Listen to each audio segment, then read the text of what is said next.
Baik, selamat pagi semuanya. Pagi, Pak. Apa kabarnya? Luar biasa, mantap. Dari sini masuk semua kah? Masuk, Pak. Sudah, kita absen satu dulu ya. Ya, Pak. Sapna Pertiwi, Hadir, Pak. Agnes Setiananda, Hadir, Bapak. Marcel Arif Wali Putri Yolanda, Hadir, Pak. Rifina Anjeli, Pak. Alvina Goyo Sasaputra. Hadir Pak. Hadir semua ya. Sehat semua ya. Sehat, Pak. Alhamdulillah. Baik, sebelum kita lanjut ke materi kita, lebih baiknya kita berdoa dulu. Saya minta Sapna memimpin kita. Baiklah teman-teman, sebelum kita memulai kegiatan pelajaran kita hari ini, alangkah baiknya kita berdoa menurut agama dan kepercayaan kita masing-masing. Berdoa mulai.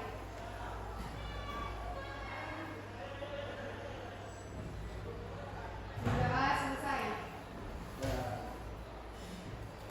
Jadi sebelumnya saya ingin bertanya sama kalian, apakah kalian di kelas ini udah ada yang memilih semua, udah pemilu, sudah menjadi anggota pemilih atau belum? Belum, Pak. Belum ikut kelas. Saya sudah Pak. Sudah ya. Baik. Pertama kali Pak saya. Pertama kali ya, baru berarti sudah tahu gitu ya. Nah, materi kita di pagi hari ini yaitu menjadi pelopor pemilih dalam demokrasi Indonesia. Jadi pemilu itu di 2024 ini adalah kesempatan emas untuk menunjukkan arah bangsa. Partisipasi aktif dari seluruh warga negara adalah kunci keberhasilan demokrasi. Prestasi ini akan membahas akan menjadi lebih pemilih yang cerdas dan berpengaruh. Nah, jadi kalau kita ingin memilih sesuatu pemimpin itu kita tuh harus memilih dengan cerdas. Dan juga di sini nih ada pengertian sebuah pelopor. Kalian tahu nggak sebutan pelopor itu apa? Nah, kalau gitu ini saya jelaskan. Pelopor itu adalah orang yang pertama-tama melakukan sesuatu dan membuka jalan bagi orang lain untuk mengikuti. Dalam konteks ini sosial atau perubahan, pelopor biasanya adalah seseorang yang berani mengambil inisiatif, memberi contoh dan mendorong orang lain untuk ikut terlibat dalam suatu tindakan atau gerakan. Nah, ini contohnya dalam konteks pemilu. Dalam pemilu pelopor ini adalah orang yang aktif, sadar dan bertanggung jawab dalam menggunakan hak pilihnya serta menginspirasi orang lain untuk ikut memilih dengan bijak. Di sini ada keluarganya yang menjadi tim sukses. Ya, berhasil tidak? Berarti yang didukung ini gagal. Biasanya tuh gagalnya kenapa? Uangnya tidak banyak, Pak. Uangnya tidak banyak. Lalu berbohong ya. Jadi biasanya ini kan sekarang identik juga dengan segala uang ya. Ya, setengah bayar. Banyak yang bilang kalau orang tidak punya uang itu tidak bisa berpuasa. Jadi berpuasa itu harus banyak uang. Nah, sebenarnya tidak seperti itu. Jadi biasanya orang yang banyak menggunakan uang untuk hak pilihnya, biasanya nanti itu dia akan mengembalikan modalnya. Dari hasil dia kerja itu uang nanti akan dipulangkan dia modalnya. Nah, hasil ini apa artinya menjadi pemilih pelopor? Yang pertama yang dapat kita ketahui ialah memahami isu dan kandidat. Lebih dari sekedar mencoblos kita ini, pemilih pelopor ini harus memahami isu dari kandidat. Biasanya kan isu-isunya tuh banyak isu-isu tidak baik ya. Kalau kayak keluarga kalian yang sudah menjadi tim sukses, biasanya berbagai cara lah untuk membuat lawannya dari isunya tidak baik. Nah, yang kedua, penggunaan hak pilih. Menggunakan hak pilih ini secara bertanggung jawab dan bijaksana. Jadi harus bertanggung jawab, tidak ada yang golput. Di sini kan tadi ada yang sudah memilih. Apakah pernah golput? Tidak pernah ya. Jadi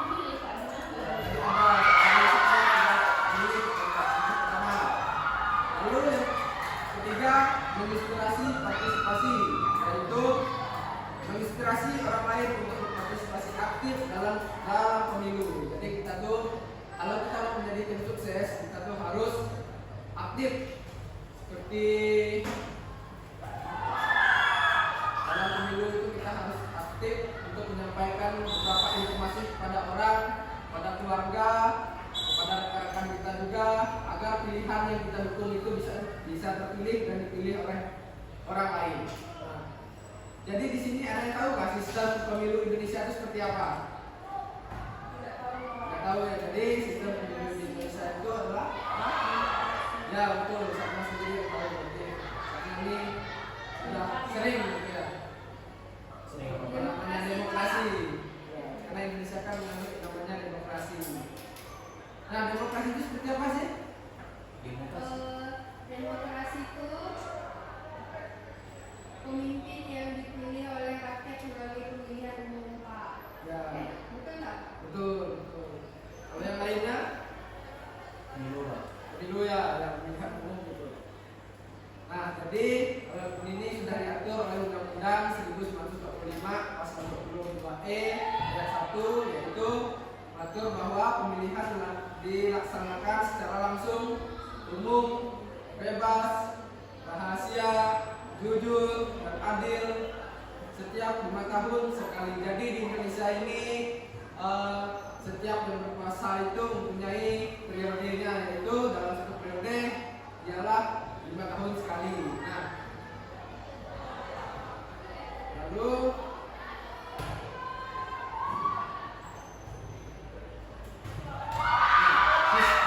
ini kan ada beberapa sistem nih, terutama di sistem proporsional terbuka. Nah, ini penjelasan tingkat tentang sistem proporsional terbuka yang digunakan di Indonesia. Lalu tingkat keterwakilan, memahami tingkat keterwakilan di DPR dan DPRD itu sangat penting. Kemudian memilih calon kompeten, pentingnya memilih calon yang berkompeten di semua tingkat pemerintah. Jadi seperti di desa, di kecamatan, kalau kecamatan itu kan dipilih oleh dari pemerintahnya. Terus kalau bupati itu kita semua rakyat yang memilih, sama gubernur dan presiden juga. Jadi kita ini tetap harus memilih kepala desa yang lebih rendah itu dipilih oleh rakyatnya. Jadi biasanya ini banyak sekali isu-isu yang tidak benar oleh kepala desa ini, karena mereka menginginkan hak-hak pilihnya untuk dipilih dan juga untuk bisa berkuasa. Nah, ini mungkin teman-teman semua kan ingin nih kita nih mengenali calon dan dari partai politik ini.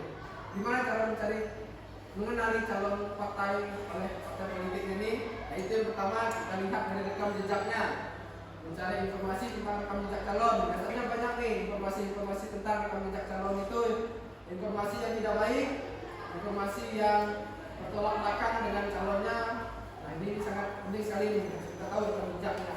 Apakah yang akan memimpin kita nanti itu mempunyai pendidikan yang layak atau pendidikan yang mungkin bisa kita bilang itu di tingkat SMA.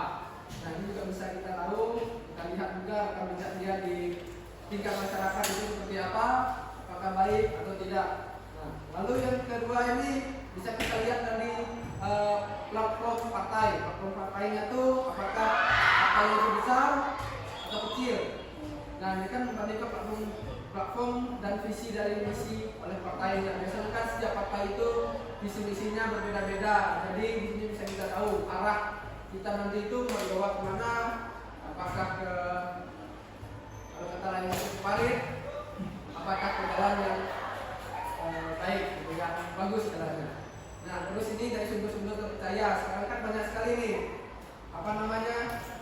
sosial media platform yang mungkin yang mengatasnamakan bakal calon tersebut, padahal bukan, hanya untuk menjelek-jelekan aja. Terus ada juga dari kepentingan pribadi dari orang tersebut untuk mendapatkan sedikit cuan dari hal tersebut. Lalu ini kan di sini juga ada isu-isu krusial yang perlu kita perhatikan untuk memilih calon ini. Yang pertama, apakah seseorang tersebut terlibat korupsi di tingkat manapun dia telah menjabat, atau di kelurahan, di desa, ini bisa kita lihat, atau di organisasi lainnya, apakah seseorang yang ingin mencalonkan diri itu pernah terlibat korupsi. Kalau dia terlibat korupsi, mungkin sangat sulit sekali untuk memimpin kita. Karena kan di Indonesia ini juga banyak sekali kasus-kasus korupsi yang ada. Nah, faktor pertama yang mengaruhinya ya seperti itulah, karena dari rekam jejaknya, dari latar belakangnya, karena dia sudah pernah melakukan melakukan korupsi, jadi dia sudah tahu cara korupsi itu seperti apa. Lalu yang kedua, kita lihat dulu lingkungannya. Apakah di lingkungannya itu dia hidupnya bermasyarakat atau tidak? Jadi kalau sudah seperti itu kan, misalnya kalau dia tidak hidup bermasyarakat, seperti kita duduk di kursi kita, misalnya kita tidak saling sapa nih dengan teman satu dengan yang lain, berarti dia sudah susah sekali untuk memimpin. Ini kan relasinya harus banyak. Nah, jadi untuk kita semua mungkin ada teman-teman yang cita-citanya ingin menjadi seseorang pemimpin. Tidak, mungkin Aldo dia tunjuk tangan tadi dia ingin menjadi seseorang pemimpin. Susah Pak jadi orang pemimpin. Ya, lumayan susah. Memimpin diri sendiri aja susah, apalagi memimpin orang Pak. Ya, itu kata-kata Anda yang tidak ingin maju dan tidak ingin berkembang. Itu seperti itu Pak. Ya, seperti apa jadinya? Ya begitu. Ya, sebenarnya kita tuh harus bisa memperbaiki diri kita. Kita tuh sebenarnya harus bisa menjadi kepala. Karena kan kita kan sekarang ini bisa menampung aspirasi orang, curhatan orang tentang misalnya lingkungan kan negara kita, itu kita bisa tuangkan nanti kalau kita sudah menjadi pemimpin. Iya Pak, betul. Kemudian ini kesehatan. Nah, banyak sekali ini pemimpin-pemimpin kita yang tidak sehat. Mungkin dia kena kelelahan atau fisiknya tidak mampu. Gimana nanti misalnya dia kan tidak sehat, lalu dia memimpin. Nanti siapa yang bisa tahu kalau desa-desa itu jalannya rusak atau kepala desanya tidak sering di kantor, jadi kan susah ini. Dia tidak bisa melaksanakan sidak-sidak. Apalagi kalau misalnya maaf ngomong dia stroke, dia tidak bisa mungkin ini apa melihat secara langsung dan memantau secara langsung untuk kebijakan-kebijakan yang akan dia buat. Nah, kemudian ini pendidikan ini sangat penting. Dalam pendidikan ini kan pasti dia tahu nih, karena dia sudah belajar dan di gelarnya juga dia sudah tahu apa yang harus dilakukan. Kalau misalnya dia hanya tamat SD misalnya, apa yang akan didapatkan nantinya? Sementara hasilnya dia kurang, terus pendidikannya dia juga kurang. Jadi tidak ada hal yang banyak bisa dia perbuat nantinya, dan banyak juga yang bakalan tidak terrealisasikan dia. Nah, kemudian ini ekonomi. Kita sudah teman-teman atau adik-adik semua sampaikan bahwa orang yang beruang itulah orang yang akan berkuasa nantinya. Jadi ekonomi ini juga sangat penting untuk kita semua. Karena zaman sekarang itu lebih banyak ke uangnya untuk mencalonkan diri. Karena kalau tidak ada uang, tidak ada yang namanya serangan fajar. Nah, di sini kan dapat kita lihat melawan hoax dan disinformasi. Di sini sangat sering sekali hoax itu bertebaran dari platform sosial media. Terus mana lagi yang namanya disinformasi. Ini sangat sering sekali disinformasi ini. Yang pertama nih cara melawan hoax dan disinformasi yaitu adalah dengan identifikasi berita palsu dan ujaran kebencian. Ujaran kebencian ini kalau udah namanya kampanye ini sangat sering sekali ingin menjatuhkan satu dengan yang lain karena menganggap dirinya paling benar. Ini sangat sering sekali terjadi di tempat kita juga sering. Nah, yang kedua ini memverifikasi informasi sebelum menyebarkan. Nah, langkah baiknya nih kalau sudah mendapatkan informasi, kita lebih baiknya ini kita harus cerna dulu, kita analis dulu apakah informasi ini benar, kita tanya dengan teman lain atau keluarga apakah benar ini informasi yang dihasilkan dari misalnya calon sebelah, apakah benar ini untuk ujaran-ujaran kebencian atau dia pernah melaksanakan korupsi atau apa, itu kan sangat penting sekali nih untuk memilih seorang pemimpin. Nah, lalu yang ketiga ini adalah peran media sosial dalam menyebarkan informasi yang benar. Nah, seringkali itu tadi sudah saya katakan media sosial ini sangat fatal sekali dia, karena zaman sekarang kan sudah zaman era digital. Jadi kalau udah di era digital itu apa saja bisa dibuat, apa saja bisa dilakukan, dan yang tidak mungkin menjadi mungkin. Media sosial ini banyak sekali informasi-informasi yang tidak menyenangkan yang datang sama kita, ternyata bahwa faktanya ternyata tidak seperti itu, dan itu adalah cara seseorang atau lawan kita untuk menjatuhkan kita, melakukan yang baik untuk dari seseorang yang dirinya. Nah, ini juga ada menggunakan media sosial secara positif. Di sini kan mungkin teman-teman semua mungkin saya harap untuk menggunakan sosial media ini menggunakan yang baik, jangan untuk nonton video-video yang tidak jelas. Video ini sangat merusak sekali, merusak pikiran kita. Nanti gimana kita memimpin orang, sementara video yang kita tonton, riwayat yang kita tonton ini tidak baik.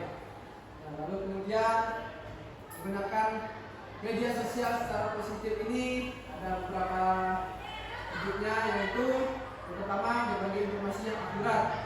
Nah, berbagi informasi yang akurat dan relevan di media sosial. Nah, ini hal yang sangat penting sekali. Kita harus berbagi informasi, tidak langsung kita share, jangan langsung kita telan itu saja. Kita harus lihat dulu informasinya benar valid atau tidak.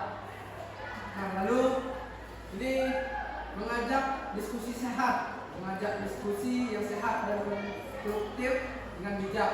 Jadi misalnya kita kumpul bersama teman-teman kita nih, nah, kita ajakkan diskusi-diskusi yang dimana untuk keberlangsungan misalnya wilayah kita, untuk kemajuan wilayah kita itu sangat penting sekali. Kita semua, apalagi yang ingin menjadi tim sukses dia harus pandai sekali ini merayu-rayu masyarakat, keluarganya untuk bisa memilih pasangan yang dia pilih nantinya dan yang dia menjadikan tim suksesnya. Ini sangat penting sekali untuk yang pengen menjadi tim sukses, dan kita juga yang pengen wilayah kita ini maju. Itu sangat penting. Lalu melaporkan konten-konten negatif. Nah, ini sangat penting nih. Bisa nih kita laporkan, misalnya kan ada ujaran kebencian kepada tim kita. Ini bisa kita laporkan konten yang melanggar aturan pemilu di platform. Sangat penting sekali untuk melaporkannya, karena kan biasanya banyak hal-hal yang negatif yang akan muncul.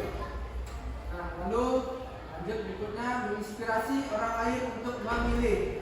Yang pertama, kita harus diskusi keluarga. Yang kedua, sosialisasi komunitas. Dan yang ketiga, relawan pemilu. Nah, yang pertama ini diskusi keluarga ini, biasanya kan kita sering berbincang-bincang dengan keluarga kita kan. Siapa pilih ini, pilih siapa, pilih apa, dan apa. Ada sangat penting sekali. Misalnya kayak ada dari satu keluarga yang lain ingin memilih pasangan yang misalnya menurut kita kurang, kita sampaikanlah kekurangannya di mana dan mengapa kita harus memilih orang itu. Nah, yang kedua, sosialisasi komunitas. Mungkin kan kayak di sekolah ini kan mungkin dalam konteks ya organisasinya OSIS ya. Jadi ini sangat penting sekali untuk kemajuan kita bersama, sosialisasi pada komunitas-komunitas yang ada. Kalau di partai-partai ini kemarin ini mereka ini ada sosialisasi ke daerah-daerah, seperti di kecamatan di mana yang mungkin suaranya agak minim sekali, di situ nanti itu mereka akan sosialisasi bersama. Lalu nanti kita sampaikan sosialisasi ke relawan pemilu. Nah, ini harus memilih seseorang pemimpin yang mungkin jelas. Ini sangat penting sekali ya untuk relawan pemilu ini, seperti PPS sangat penting juga untuk dikasih sosialisasi atau pelatihan, karena biasanya takutnya mereka inilah yang akan menyampaikan hal-hal yang tidak kita inginkan dan mungkin melaksanakan kecurangan. Nah, lanjut lagi, dampak dari suara kita ini, yang pertama itu setiap suara itu berarti, karena seperti sekarang banyak jalan yang rusak. Dan beberapa orang pemimpin kita tuh jalannya terlalu rusak sekali, jadi sangat susah. Lalu akses kita ingin berbelanja, sekolah sangat susah sekali. Lalu silakan masuk. Nah, lalu yang kedua, pemimpin yang berkualitas. Pemimpin yang berkualitas ini tadi sudah kita lihat, yaitu kita lihat dari segala rekam jejaknya, apakah baik, apakah tidak. Nah, ini sangat penting sekali. Lalu yang ketiga, demokrasi yang kuat. Apakah seorang pemimpin ini mempunyai demokrasi yang kuat? Segala sesuatu atau segala keputusan itu apakah dia lakukan secara berdemokrasi atau dia pilih secara langsung atau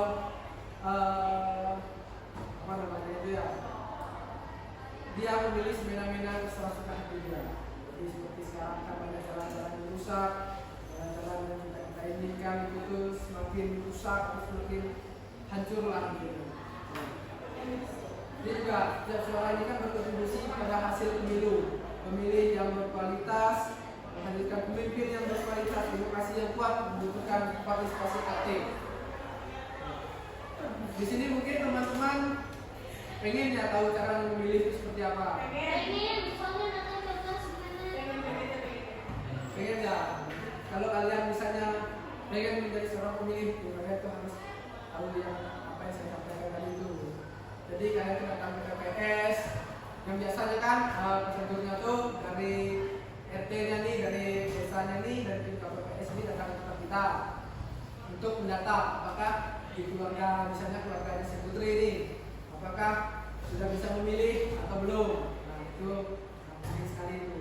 Dan juga nanti kita datang ke TPS-nya, lalu kita mendapatkan antrian siapa yang akan mengambilkan mencoblos, maksudnya mencoblos hak suara. Nah, oke, sampai di sini saja. Mungkin saya akan kasih kita tugas.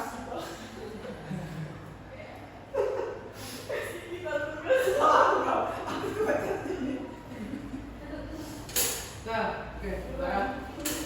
Namun sebelumnya saya akan memberikan kalian tugas yang dicatat dengan sendiri ya. Ya, kalian catat ya tugasnya. Mungkin satu orang bisa mencatat tugasnya. Saya bisa Pak dapat. Nanti satu orang bagi semua ya. Jadi satu orang tugasnya tidak banyak, jadi satu aja.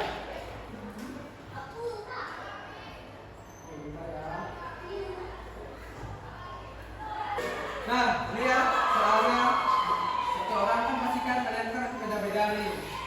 Nah, mungkin bisa kalian catat sedikit gimana. Oke nih, apa peran pemilih pelopor dalam memperkuat demokrasi di Indonesia dan bagaimana cara menjadi pemilih yang cerdas dan bertanggung jawab. Oke. Ya, maaf ya. Nah, ya pertanyaannya. Ya, saya jawab. Jadi kalian baca satu orang satu. Apa peran pemilih pelopor dalam memperkuat demokrasi di Indonesia? Ya, dalam memperkuat demokrasi di Indonesia.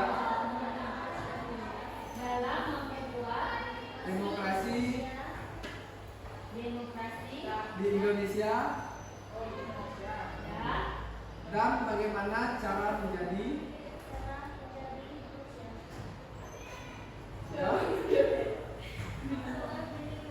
pemilih yang cerdas dan bertanggung jawab.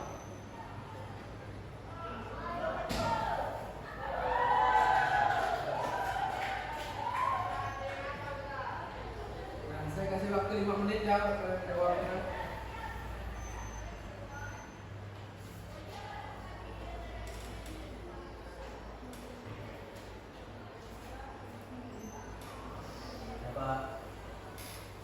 Jangan, lain kita ya. Ya itu ya, satu aja. Ya? Satu aja. Sudah Pak. Jangan, semua ya. Mungkin siapa yang ingin maju duluan? Saya, Pak. Ya, silakan.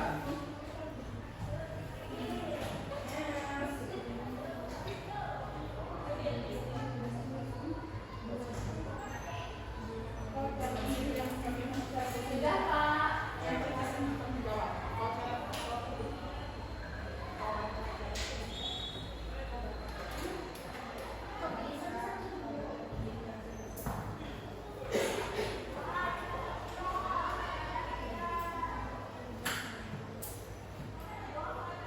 Bisa langsung mulai Pak. Sudah bisa. Baiklah, di sini saya akan menjawab pertanyaan dari ini pertanyaannya, apa peran pemilih pelopor dalam memperkuat demokrasi di Indonesia dan bagaimana cara menjadi pemilih yang cerdas dan bertanggung jawab? Yang pertama, peran pemilih pelopor dalam memperkuat demokrasi yang pertama yaitu mendorong partisipasi politik yang lebih luas. Yang kedua, menjadi agen literasi politik. Pemilih pelopor mengajak orang-orang di sekitarnya untuk peduli terhadap politik dan ikut serta dalam pemilu. Mereka menyebarkan informasi yang benar, mendidik sesama warga tentang pentingnya pemilih dan mengenal calon atau partai politik. Untuk cara menjadi pemilih yang cerdas dan bertanggung jawab, yaitu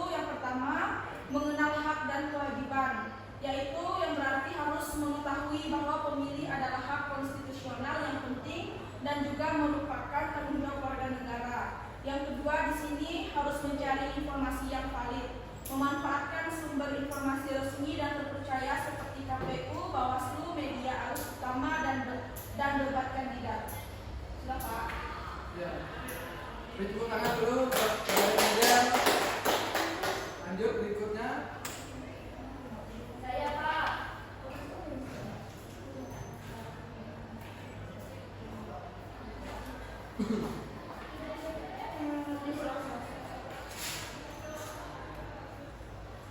Peran pemilih pelopor dalam memperkuat demokrasi di Indonesia sangat penting karena mereka menjadi contoh dan penggerak bagi masyarakat dalam menjalankan hak dan tanggung jawab berdemokrasi. Peran pemilih pelopor dalam memperkuat demokrasi yang pertama memberi contoh dalam menggunakan hak pilih, seperti menunjukkan bahwa memilih adalah kewajiban warga negara yang harus digunakan secara bijak untuk masa depan bangsa. Cara menjadi pemilih yang cerdas dan bertanggung jawab yaitu yang pertama menggali rekam jejak calon, yang kedua bersikap kritis dan tidak terpengaruh hoaks, yang ketiga menolak politik uang dan sara. Ya, Pak. Ya baik, tepuk tangan untuk Nanda. Saya lagi, Pak. Ya, silakan.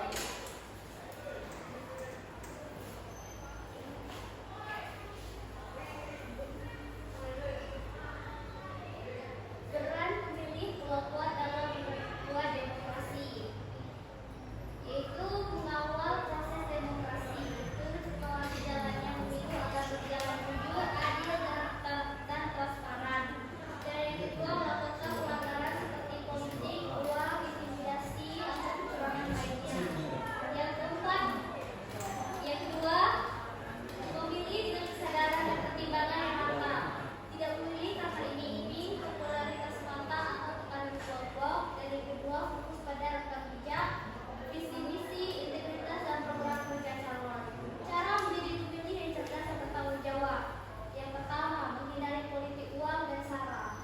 Tidak menerima suap atau imbalan untuk memilih calon tertentu seperti serangan pajak. Yang kedua, tidak terjebak dalam kampanye yang memecah belah masyarakat berdasarkan suku, agama, ras, dan keuangan. Dan yang kedua, mengevaluasi calon dengan objektif, perhatikan track record, integritas pribadi dan kompetensi calon pemimpin. Dan yang kedua, bandingkan urut-urutnya antar kandidat yang sesuai dengan kebutuhan daerah atau bangsa. Dan yang ketiga, bersuara dan aktif. Jika membuka pelanggaran, berani melaporkan ke Bawaslu atau pihak berwenang dan mengajak keluarga, teman yang berkomunitas untuk memilih secara bijak. Sudah, Pak. Ya, terima kasih Putri. Tepuk tangan untuk Putri.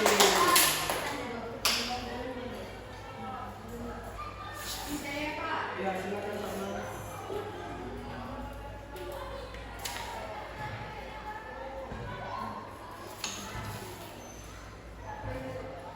Peran pemilih pelopor dalam memperkuat demokrasi di Indonesia sangat penting karena mereka menjadi contoh dan penggerak bagi masyarakat dalam menjalankan hak dan tanggung jawab berdemokrasi. Berikut penjelasannya. Peran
adalah momentum untuk perubahan.